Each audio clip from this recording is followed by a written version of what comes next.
Vita Ponyobe. Hi guys, welcome back to the channel. Welcome to today's video. So loves, in today's video it says Poland is not yet lost. Okay, so I am here to react on this particular video. I hope you enjoy it. Don't forget to subscribe to the channel, like the video, share it, leave your beautiful thought and your comment. And yeah, let's head over to this particular history. I feel this is a history. Yeah. Poland is not yet lost, or at least not since the end of the First World War, where it regained its independence. In 1919, Poland finds itself at war with Russia, where the Bolsheviks have gained the upper hand. Their leader Vladimir Lenin saw Poland as a bridge to bring communism to Central Europe. A year into the war, the Red Army launches a successful offensive, forcing a Polish retreat all the way to Warsaw. Poland's very survival was again at risk. Russia's objective was to occupy all of Poland. With this, the Red Army called for a mass push towards the Polish capital. As the Polish lines shortened, retreat became more organized. Polish commander and head of defense of the capital, Józef Pilsudski, called for Polish forces to withdraw across the Vistula River and defend the bridgeheads. The First and Second Armies would take on a passive role, holding the main Soviet push as Warsaw's last line of defense. The Fifth Army would be placed to defend the northern area near Modlin Fortress to stop any attempt at an encirclement. The rest of the available divisions would be concentrated to the south and wait for Pilsudski's command.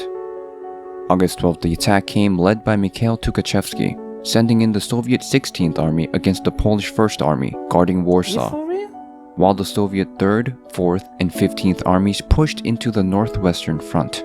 During the offensive, the Mazir Group was deployed to protect the Soviet southern flank. Tukhachevsky concentrated his attack on the northwestern front in order to swing behind Warsaw, as this was a move done in 1831 by the Russian Empire to crush the Polish uprising with relative ease. Pilsudski knew this all too well and was able to predict the Soviets' movements. The Russians steadily advanced further into Polish territory. Intense fighting on the Central Front saw the city of Razmin change hands several times before finally falling to the Red Army. In the north, the Polish Fifth Army was against three armies, both numerically and technologically superior. Around midnight, a regiment managed to break through the Soviet line and sabotaged a radio station used by the Soviet Fourth Army, successfully cutting it off from headquarters.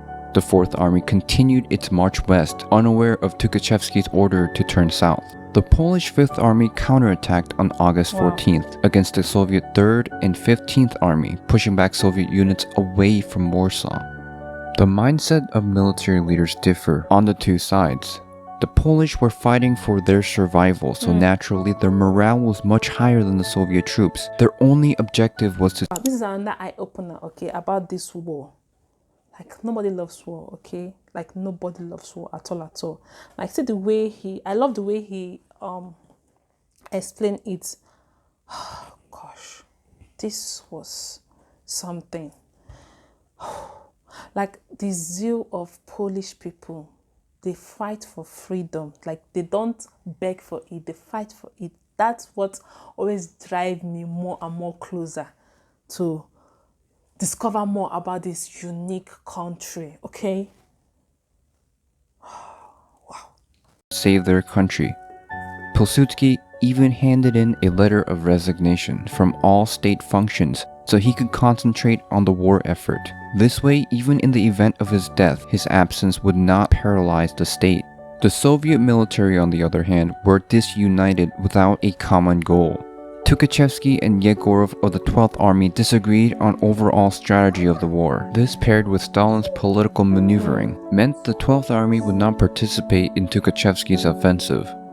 At one point, the Soviet 1st Cavalry Army directly disobeys Russian high command, initially ordered to attack Warsaw from the south. It chooses rather to assault the city of Lvov at Stalin's insistence.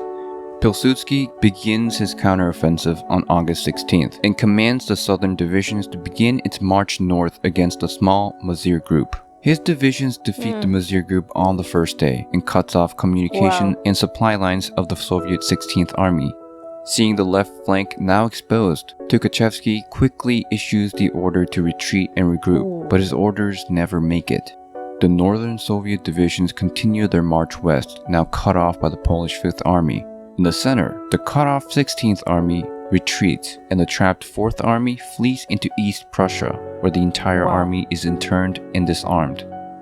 The Polish victory at Warsaw would turn the tides of the war, and Poland would go on to win the war against the world's expectations.